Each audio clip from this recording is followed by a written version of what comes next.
আমি সায়ন্তিকা। দিকপাল লেখক বিভূতিভূষণ বন্দ্যোপাধ্যায়ের লেখা একটি অন্যতম নতুন গল্প, যার নাম গায়ে হলুদ, যেটি রিলিজ হচ্ছে 6 এপ্রিল, যেখানে আমি একটি বিশেষ চরিত্রে অর্থাৎ পাঁচির চরিত্রে অভিনয় করছি।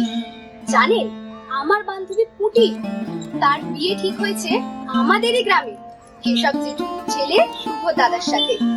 কিন্তু আশ্চর্যের বিষয়টা হলো যে পুটির বিয়ের আগে যে আমরা কতবার ওই শুভদাদের বাড়ির ফুল গাছ থেকে কুল পেড়ে মজা করে খেয়েছি, সত্যনারায়ণের পুজোও দেখতে গিয়েছি।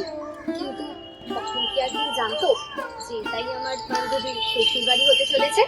তা বিয়ে কিন্তু বেশি দেরি নেই, তার আগে হবে পুটির গায়ে হলুদ।